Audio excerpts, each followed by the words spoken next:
Assalamualaikum warahmatullahi wabarakatuh. Perkenalkan, nama saya Ilham Hafaino Muhaimin. Saya berasal dari Universitas Muhammadiyah Yogyakarta dan saya berasal dari jurusan Hubungan Internasional. NIM saya 202405100038. Saya di sini akan memenuhi tugas AIKA di mana saya harus menjawab 5 pertanyaan.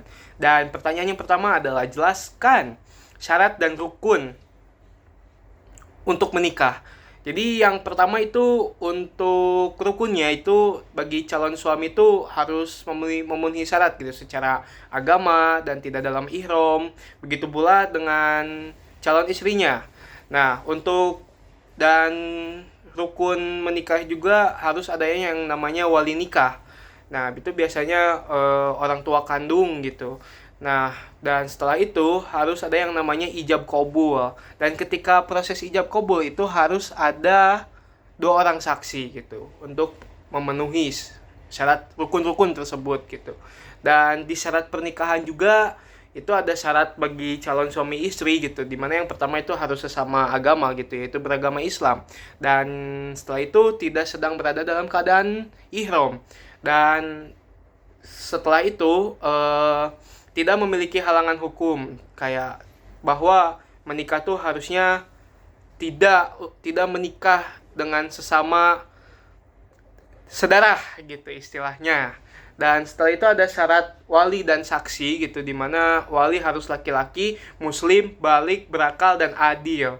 Nah, dan saksi juga harus 2 orang laki-laki, muslim, balik, dan adil juga. Nah, untuk akad harus dilakukan dalam satu majelis dan tanpa paksaan. Nah, kita lanjut ke pertanyaan kedua. Untuk soal dari nomor 2 yaitu jelaskan hukum nikah siri menurut Muhammadiyah. Jadi nikah siri itu nikah yang secara diam-diam. Dan diam-diam itu dalam istilah tidak diketahui oleh negara. Nah, bagi Muhammadiyah itu harus taat terhadap hukum-hukum dan norma-norma negara. Jadi, di dalam syariat Muhammadiyah itu nikah siri itu dilarang gitu. Di pertanyaan ketiga saya akan menjelaskan jenis-jenis talak dan perbedaan di antara mereka. Jadi ada 3 jenis talak itu. Yang pertama ada talak raj'i, di mana ini talak yang masih bisa dirujuk, yaitu tahap pertama. Talak yang pertama atau kedua kali lah istilahnya. Jadi si suami itu ketika ingin kembali ke pasangannya dan sebelum masa iddah itu bisa kembali tanpa harusnya melakukan akad lagi gitu.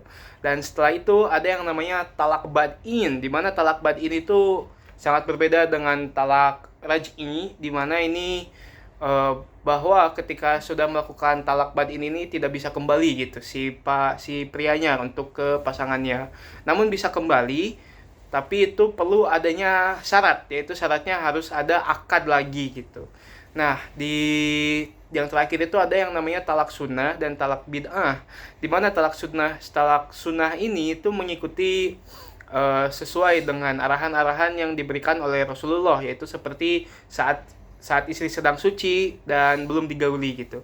Dan talak bid'ah ini kebalikannya dari talak sunnah gitu, di mana talaknya itu dilakukan ketika istri sedang haid dan istri baru digauli gitulah istilahnya. Di pertanyaan keempat ada jelaskan definisi dan perbedaan di antara talak, khulu, dan fasak. Ketiga hal itu sama, yaitu pada intinya tentang perceraian, namun di 3 hal itu sangatlah berbeda. Yang pertama adalah talak itu perceraian yang dilakukan oleh suami kepada istri gitu. Itu sudah jelas lah, ada arahannya juga gitu dari sesuai syariat Islamnya gitu. Dan hulu itu perceraian yang pada dasarnya tuh dimintai atau permintaan dari istri gitu. Dan biasanya tuh karena permintaan dari istri itu ada tebusan lah gitu. Itu bisa tebusannya seperti harta dan sesuai mahar ketika pada akad gitu. Dan yang terakhir ada fasyak, di mana ini pembatalan nikah atau perceraian yang dilakukan oleh pasangan itu dilakukan bersama hakim atau lembaga resmi gitu. Ya, alasan fasyak ini ada macam-macam lah, seperti suami menghilang tanpa kabar, suami menderita penyakit berat menular, dan ada juga suami yang menyiksa istri lah gitu istilahnya. Kita lanjut ke pertanyaan kelima. Jadi pertanyaan terakhir adalah jelaskan jenis-jenis iddah dan hukum-hukum dan perbedaannya di antara jenis-jenis tersebut gitu. Jadi kita berangkat dari apa itu iddah gitu. Iddah itu pada intinya tentang masa tunggu seorang wanita setelah cerai atau meninggal oleh suaminya gitu. Nah, di sini tuh jenis-jenis iddah tuh ada cukup banyak dan ada hukumnya juga. Yang pertama itu ada iddah karena talak. Nah, wanita yang ditinggalkan karena talak atau diceraikan itu wajib menjalani yang namanya iddah gitu. Dan wanita itu tidak boleh melakukan menikah gitu selama masa iddah. Dan lama iddahnya tuh sekitar 3 kali, ada 3 kali masa haid, ada juga 3 bulan, dan ada yang bilang juga 1 kali masa suci gitu. Dan setelah itu ada iddah karena suami meninggal dunia. Nah, wanita yang ditinggalkan oleh suaminya karena meninggal dunia itu wajib juga melakukan yang namanya iddah gitu.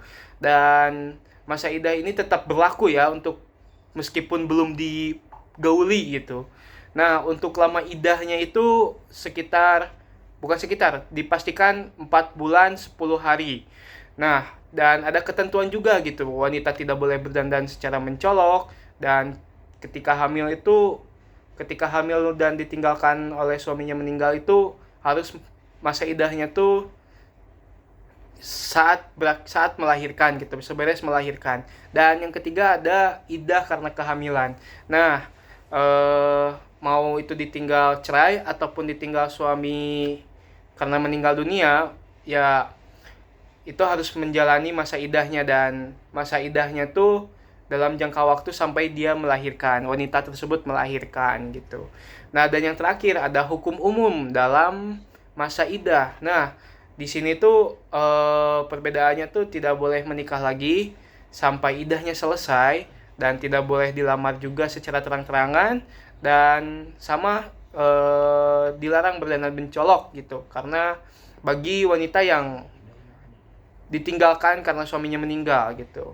Dan selain itu juga berhak juga gitu untuk mendapatkan nafkah dari suaminya jika itu adalah ditalak raj'i, dan bisa juga tinggal di rumah suami jika dalam talak raj'i.